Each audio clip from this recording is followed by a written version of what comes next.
രാമചന്ദ്രാഭിഷേകം ശ്രീരാമചന്ദ്രാഭിഷേകം സീതയാ സഹിത രാമചന്ദ്ര രഘുവീരരാജ്യാഭിഷേകം ശ്രീനീലകണ്ഠാഭിഷേകം ആഞ്ജനേയ പരിസേവ്യൻ ധീരഭരതാഭിപൂജ്യൻ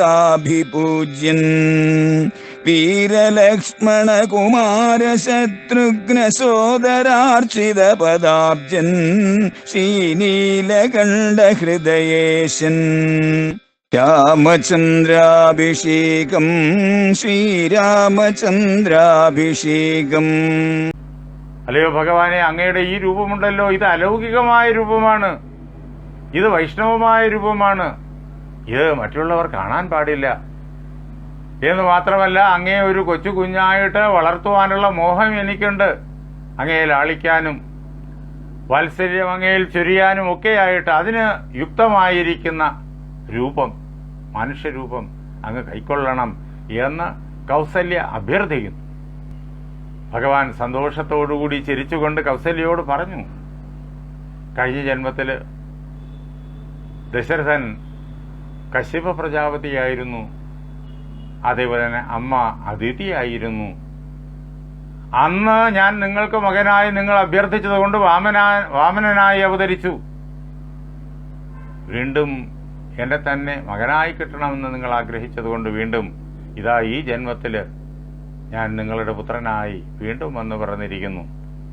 അനേകം കാര്യങ്ങൾ ദേവന്മാർക്ക് വേണ്ടിയിട്ട്, ലോകത്തിന് വേണ്ടിയിട്ട് എനിക്ക് ചെയ്യാനുണ്ട്. അതെല്ലാം കൂടി സംഗ്രഹിച്ചുകൊണ്ട് അതിനെല്ലാം വേണ്ടിയിട്ട് ഞാനിതാ അമ്മയുടെ പുത്രനായിട്ട് ഞാനിതാ ജനിച്ചിരിക്കുന്നു. പുത്രനായി പിറക്കണം ഞാൻ തന്നെ നിങ്ങൾക്കെന്ന് ചിത്തത്തിൽ നിരൂപിച്ച് സേവിച്ചു ചിരകാലം. അതുകൊണ്ടാണ് ഈ ജനനം, ഈ അവതാരം. അത് അക്കാര്യം അമ്മയെ ഓർമ്മിപ്പിക്കാൻ വേണ്ടിയിട്ടാണ് വൈഷ്ണവമായിരിക്കുന്ന രൂപം കാണിച്ചു തന്നത് എന്ന് പറഞ്ഞ് ഒരു ബാലകനെ പോലെ പെട്ടെന്ന് തന്റെ രൂപത്തെ അദ്ദേഹം കൈക്കൊണ്ടു. കുഞ്ഞിന്റെ കരച്ചിൽ കേട്ട് ദശരഥ മഹാരാജാവ് വളരെയേറെ സന്തോഷിച്ചു. അനേകം ആളുകൾ ആ അന്തപുരത്തിലുള്ളവർ ഓടിച്ചെന്ന് ദശരഥ മഹാരാജാവിനോട് അദ്ദേഹത്തിനൊരു പുത്രൻ പിറന്ന വൃത്താന്തം അറിയിച്ചു. അദ്ദേഹം ആരൊക്കെയാണോ തന്റെ അടുത്ത് വന്ന് ഇക്കാര്യം പറഞ്ഞത് അവർക്കെല്ലാം ധാരാളം സമ്മാനങ്ങൾ, രത്നമാല്യങ്ങൾ, രത്നം കൊണ്ട് നിർമ്മിതമായ വളകളൊക്കെ നൽകി. അടുത്ത ദിവസമാണല്ലോ ഭരതന്റെ ജനനം.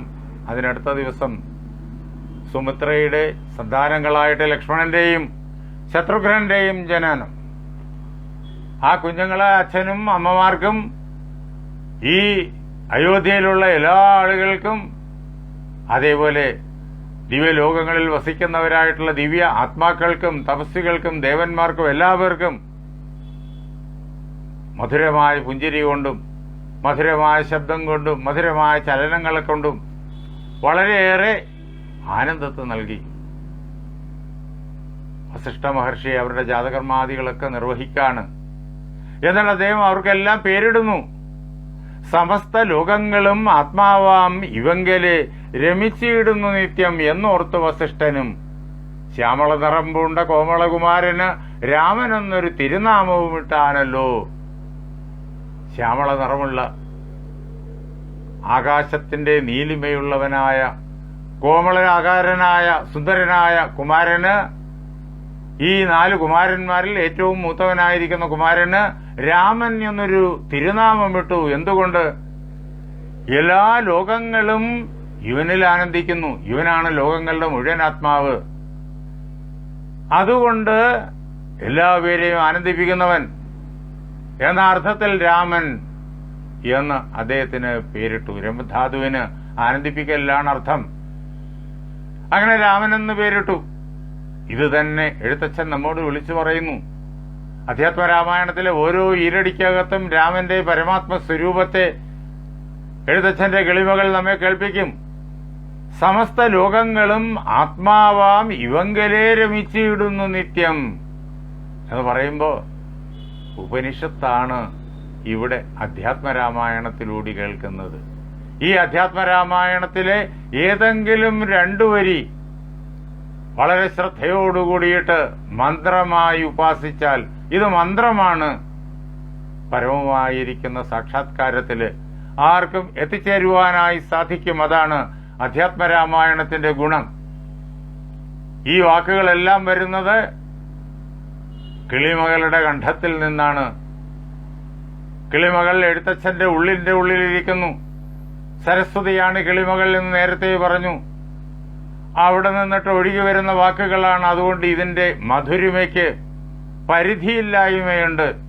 അതിന്റെ അർത്ഥമണ്ഡലങ്ങൾക്കും പരിധിയില്ലായ്മയുണ്ട്.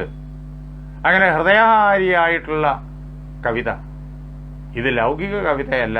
അതാണ് ഇത് കിളിപ്പാട്ടാണ് എന്ന് അദ്ദേഹം പറഞ്ഞത്. അങ്ങനെ ദശരഥന്റെ മൂത്ത മകന് രാമൻ എന്ത് പേരിട്ടു? കൈകേയിയുടെ പുത്രനോ? കൈകേയിയുടെ പുത്രൻ ഭരണ നിപുണനാണ് എന്ന് കണ്ടിട്ട് ആ കുട്ടിക്ക് ഭരതൻ എന്ന് പേരിട്ടു. ഓരോരുത്തർക്കും പേരിട്ടതിന്റെ പിന്നിലുള്ളതായ കാരണം എഴുത്തച്ഛന്റെ കിളിമകൾ നമ്മെ കേൾപ്പിക്കും. ഭരതന്റെ ഭരണ സാമർഥ്യം നമ്മൾ നേരിട്ട് കാണുന്നുമുണ്ട്. യുദ്ധകാണ്ഡത്തിന്റെ അവസാനം വരുമ്പോഴേക്കും ദശരഥ മഹാരാജാവ് ഭരതനെ ഏൽപ്പിച്ചു പോയതായ നാട് 10 മടങ്ങ് സമ്പൽ സമൃദ്ധമായിട്ടാണ് രാമപാദങ്ങളിൽ രാമൻ മടങ്ങി വരുമ്പോഴേക്കും ഭരതൻ സമർപ്പിക്കുന്നത്. അതാണ് അദ്ദേഹത്തിന്റെ ഭരണ നൈപുണ്യം. ഭരിച്ചതാര് എന്ന് ചോദിച്ചു കഴിഞ്ഞാൽ ഭരതനും ശത്രുഘ്നനും വ്യക്തമായും പറയും ഭരിച്ചത് രാമനാണ്. രാമന്റെ പാദുകങ്ങളെ സിംഹാസനത്തിൽ വെച്ചാണ് അവർ പട്ടാഭിഷേകം കഴിച്ച് കിങ്കരന്മാരായിട്ട് നാടിനെ പാലിച്ചത്. അങ്ങനെ പാലിക്കുമ്പോൾ അങ്ങേയറ്റം നിസ്വാർത്ഥത അവരുടെ ഹൃദയത്തിൽ നിറഞ്ഞു നൽകുന്നു. അതുകൊണ്ടാണല്ലോ കയ്യിൽ വന്ന കിരീടത്തെ രാമപാദങ്ങളിൽ സമർപ്പിച്ച് രാമന്റെ കിങ്കരന്മാരായിട്ട് രാമന്റെ നാടിനെ നോക്കിയത്. എപ്പോഴാണോ ഭരണാധിപൻ അങ്ങേയറ്റം നിസ്വാർത്ഥനായിരിക്കുന്നത് അപ്പോൾ നാട്ടിൽ ഐശ്വര്യം എല്ലാ പ്രകാരത്തിലും വന്നു ചേരും. ഭരണാധിപന്റെ സ്വാർത്ഥതയാണ് നാടിന്റെ ഐശ്വര്യത്തെ നശിപ്പിക്കുന്നത്. അങ്ങനെ രാമപാദുകങ്ങൾ ഭരിക്കുന്നു എന്ന് വരുമ്പോഴേക്കും ആ കാര്യങ്ങളെല്ലാം ചുമതലകളെല്ലാം ഏറ്റ് നടത്തിയ ഭരതനും ശത്രുഘ്നനും എത്ര തെളിവുറ്റ മനസ്സോടുകൂടി നിസ്വാർത്ഥമായ മനസ്സോടുകൂടിയിട്ടാണ് എല്ലാം കൈകാര്യം ചെയ്തതെന്ന് വ്യക്തം. നാട് 10 മടങ്ങ് സമൃദ്ധമായിട്ടാണ് രാമപാദങ്ങളിൽ അവർ സമർപ്പിക്കുന്നത്. അതാണ് ഭരണ നിപുണനായതുകൊണ്ട് ഭരതൻ എന്ന പേര്. പിന്നെയോ ലക്ഷ്മണനെന്ന് സുമിത്രയുടെ പുത്രനെ പേരിട്ടു. എല്ലാ ലക്ഷണങ്ങളും അവനിൽ തെളിഞ്ഞ് പൂർണ്ണമായും ഉൾക്കൊണ്ട് നിൽക്കുന്നു. അതുകൊണ്ട് ലക്ഷ്മണൻ എന്ന് പേരിട്ടു. സർവലക്ഷണയുക്തൻ. പിന്നെയോ ശത്രുക്കളെ മുഴുവൻ സംഹരിക്കുന്നവൻ എന്ന അർത്ഥത്തില് ശത്രുഘ്നൻ എന്നും പേരിട്ടു. ആരാ ശത്രു? ശത്രു നമ്മുടെ ഉള്ളിലിരിക്കുന്നതായ കാമക്രോധ ലോഭമോഹ മത മത്സര്യാദികളാണ്. അതിനാണ് വെളിയില് ഇല്ലാത്ത ശത്രുക്കളെല്ലാം ഉണ്ടാക്കി കാണിക്കുന്നത്. യഥാർത്ഥത്തിൽ വെളിയിലെങ്ങും ശത്രുക്കളില്ല. നമ്മുടെ ഉള്ളിലുള്ള കാമക്രോധാദികൾ പലരിലും ശത്രുതയെ ആരോപിക്കുന്നു. നമ്മുടെ ഉള്ളിലുള്ള കാമക്രോധാദികൾ ദൂരീകൃതമായി കഴിഞ്ഞാൽ പിന്നെ എങ്ങും ശത്രു ഇല്ല എന്ന് ബോധ്യമാകും. അങ്ങനെ ഉള്ളിലിരിക്കുന്ന നമ്മുടെ ഓരോരുത്തരുടെയും ഉള്ളിലിരിക്കുന്ന കാമക്രോധാദികളായ ശത്രുക്കളെ മുഴുവൻ ദൂരീകരിക്കുന്നവൻ അതാണ് ശത്രുഘ്നൻ. അങ്ങനെ ഹൃദയത്തെ സാത്വിക ഭാവപൂർണമായ വിമലീകൃതമായ അവസ്ഥയിൽ എത്തിക്കുന്നവൻ. ഇങ്ങനെ 4 പേർക്കും പേരിട്ടു. അവര് ആ കുഞ്ഞുങ്ങള് ആ കൊട്ടാരത്തിൽ ഓടി നടന്ന് കളിക്കാൻ തുടങ്ങി. അപ്പോഴേക്കും അച്ഛനമ്മമാർക്കും നഗരവാസികൾക്കും എല്ലാവർക്കും ആ കുഞ്ഞുങ്ങളെ കാണുമ്പോഴേക്കും വളരെയേറെ സന്തോഷമായി. ആനന്ദം, പരമാനന്ദ സ്വരൂപനായിരിക്കുന്ന പരമാത്മാവ് ഇതാ രാമനായി അതേപോലെ തന്നെ ശംഖ ചക്രാദികളോടൊപ്പം ഭൂമിയിൽ അവതരിച്ചിരിക്കുന്നു. അപ്പോ എങ്ങനെയാണ് അവരെ കാണുമ്പോഴേക്കും ആനന്ദം പരിധിയില്ലാതെ ഹൃദയത്തിൽ ഉണ്ടാകാതിരിക്കുക? ഇങ്ങനെ നാട്ടുകാരെല്ലാവരും ആനന്ദിച്ചു. ക്രമേണ അവർക്ക് വിദ്യാഭ്യാസത്തിന്റെ സമയമായി.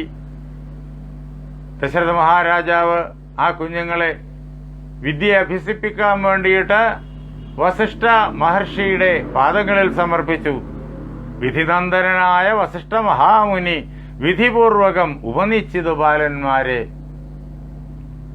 വിധിയുടെ ബ്രഹ്മാവിന്റെ പുത്രനായിരിക്കുന്ന വസിഷ്ഠ മഹർഷി വിധിപ്രകാരം ആ ബാലകന്മാരെ ഉപനയിച്ചു.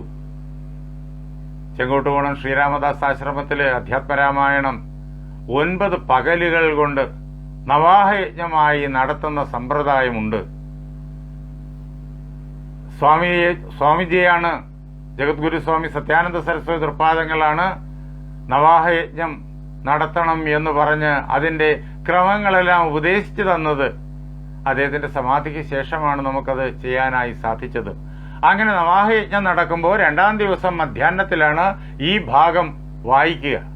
ആ അവസരത്തിൽ ചെങ്കോട്ടുകോണം ആശ്രമത്തിൽ നിന്നിട്ട് വലിയൊരു ഭജനഘോഷയാത്രയായി പുറപ്പെട്ട് മഹാഗുരുവായിരിക്കുന്ന നാരായണ ഗുരുസ്വാമികളുടെ ജന്മഗേഹത്തിൽ ഞങ്ങൾ എല്ലാവരും എത്തിച്ചേരും, ഹരിരാമ മന്ത്രം ജപിച്ചുകൊണ്ട്. നേരത്തെ തന്നെ അവിടുത്തെ സ്വാമിജിയുടെ അനുവാദം വാങ്ങി അദ്ദേഹം തന്നെ ഞങ്ങൾക്ക് പഠിപ്പിച്ചു തരണം. ശ്രീനാരായണ ഗുരുദേവന്റെ പരമ്പരയിൽപ്പെട്ട അവിടെ ചുമതല വഹിക്കുന്ന സ്വാമി തന്നെ ഞങ്ങൾക്ക് അക്ഷരം പഠിപ്പിച്ചു തരണം എന്ന് അഭ്യർത്ഥിച്ചിട്ടുണ്ടാകും. അദ്ദേഹം അതിനുവേണ്ടി ഞങ്ങളെ അനുഗ്രഹിക്കാൻ അവിടെ വന്നിരിക്കും. ആ വയൽവാരം വീട്ടിനകത്ത് കയറി ഗുരുദേവനെ ദർശിച്ച് നമസ്കരിച്ചിട്ട് ആ തിരുമുറ്റത്ത് ഞങ്ങൾ എല്ലാവരും നിരന്നിരിക്കും. ഗുരുനാഥൻ നമുക്ക്, അവിടുത്തെ സ്വാമി നമുക്ക് ആ തൃപ്പാദങ്ങൾ നമുക്ക് ഓം ഹരിശ്രീ ഗണപതയേ നമഃ വിഘ്നമസ്തു എന്ന് പറഞ്ഞു തരും. ആ തിരുമുറ്റത്ത് എഴുതി വിദ്യാരംഭം നടത്തും. ഇതിങ്ങനെ എല്ലാ വർഷവും ചെയ്തുകൊണ്ടേയിരുന്നു. അതാണ് വസിഷ്ഠ മഹർഷി ഈ ബാലകന്മാർക്ക് യഥായോഗ്യം വിദ്യാരംഭം നടത്തി അവരെ എല്ലാവരെയും പഠിപ്പിച്ചു. ഇവിടെ കിളിമകൾ ഒരു കാര്യം പറയുന്നുണ്ട്. ഈ ലോകത്തിന് മുഴുവൻ ഗുരുവാണ് ശ്രീരാമൻ, പ്രപഞ്ചത്തിന് മുഴുവൻ ഗുരു. സർവജ്ഞാനങ്ങളും അദ്ദേഹത്തിൽ നിന്നാണ് വരുന്നത്. വേദങ്ങളെല്ലാം അദ്ദേഹത്തിൽ നിന്നിട്ടാണ് ഉത്ഭവിച്ച നാലുപാടും പ്രസരിക്കുന്നത്. അങ്ങനെ സർവജ്ഞാനങ്ങളുടെയും ആകരമായിരിക്കുന്ന ആ ഭഗവാൻ, പ്രപഞ്ചത്തിന് മുഴുവൻ മഹാഗുരുവായിരിക്കുന്ന ഭഗവാൻ ഇതാ ബ്രഹ്മാവിന്റെ പുത്രനായിരിക്കുന്ന വസിഷ്ഠന്റെ ശിഷ്യനായിട്ട് വിദ്യാരംഭം നടത്തി വിദ്യ അഭ്യസിക്കുന്നു. ഇതിൽ പരം ഭാഗ്യം വസിഷ്ഠന് വേറെ കിട്ടാനുണ്ടോ എന്നും അവിടെ എഴുത്തച്ഛന്റെ കിളിമകൾ ചോദിക്കുന്നത് നമ്മൾ കേൾക്കും. തന്റെ ഭക്തനായിരിക്കുന്ന വസിഷ്ഠന് പരമമായിരിക്കുന്ന സൗഭാഗ്യം ഭഗവാൻ തന്നെ നൽകിയിരിക്കുന്നു. അങ്ങനെ അവരുടെ വിദ്യാരംഭം ഗംഭീരമായി നടന്നു. ഓരോ ദിവസവും ഓരോ നിമിഷവും നാട്ടുകാർക്കും അച്ഛനമ്മമാർക്കും എല്ലാവർക്കും ആനന്ദം വർദ്ധിച്ചുകൊണ്ടേയിരുന്നു. ഈ അവസരത്തിൽ നാട്ടുകാർ ഒരു കാര്യം ശ്രദ്ധിച്ചു. രാമനും ലക്ഷ്മണനും തമ്മിൽ കൂടുതൽ അടുപ്പമുണ്ട്, ഭരതനും ശത്രുഘ്നനും തമ്മിൽ കൂടുതൽ അടുപ്പമുണ്ട്. രാമലക്ഷ്മണന്മാർക്ക് സേവ്യ സേവക ഭാവമാണ്. രാമൻ സേവ്യൻ, സേവിക്കപ്പെടേണ്ടവൻ. ലക്ഷ്മണൻ സേവകൻ. ഭരത ശത്രുഘ്നന്മാരുടെ ഹൃദയത്തിലാണെങ്കിൽ സ്വാമി ഭൃത്യക ഭാവമാണ്. അവർ രാമനെ സ്വാമിയായി കാണുന്നു, ഭരതനും ശത്രുഘ്നനും സ്വയം ഭൃത്യനായി കാണുന്നു. ഇങ്ങനെ ഒരു ബന്ധം അവർക്ക് തമ്മിലുണ്ട്. 4 പേരും കെട്ടുറപ്പോടുകൂടി ഒരേ സുദൃഢ മനസ്സായിട്ട് എല്ലാ മണ്ഡലങ്ങളിലും പ്രവർത്തിക്കുന്നവർ. അവരിൽ രാമലക്ഷ്മണന്മാർക്ക് ഒരു പ്രത്യേക ചങ്ങാത്തം, ഭരതശത്രുഘ്നന്മാർക്ക് എല്ലാ കാര്യങ്ങളിലും ഒരു പ്രത്യേക ബന്ധം, അതും എല്ലാവരും ശ്രദ്ധിച്ചു. ഇങ്ങനെ ബാല്യം കടന്ന് അവർ യൗവനത്തിലേക്ക്, കൗമാരത്തിലേക്ക് പ്രവേശിക്കാൻ തുടങ്ങാണ്. അവരുടെ വിദ്യാഭ്യാസമെല്ലാം പൂർണ്ണമായി. വസിഷ്ഠ മഹർഷി അവർക്ക് വേദവിദ്യകളെല്ലാം അഭ്യസിപ്പിച്ചു. വേദം ഭഗവാനിൽ നിന്ന് തന്നെ വരുന്നതാണ്, അത് വസിഷ്ഠൻ പഠിപ്പിച്ചു. അത് ഈ ലോകത്തിന്റെ ക്രമം. ഭഗവാൻ പോലും ഭൂമിയിൽ അവതരിച്ചു കഴിഞ്ഞാൽ എങ്ങനെയാണോ ഒരു മനുഷ്യൻ ജീവിക്കേണ്ടത് അതേ പ്രകാരത്തിലാണ് എല്ലാ കാര്യങ്ങളും ചെയ്യുക. അതുകൊണ്ട് വിധിപ്രകാരം അദ്ദേഹം വസിഷ്ഠന്റെ ആശ്രമത്തിൽ അനുജന്മാരോടൊപ്പം പാർത്ത് വിദ്യാരംഭം പൂർണ്ണമാക്കി. അങ്ങനെ കൊട്ടാരത്തിലേക്ക് മടങ്ങി വന്നു.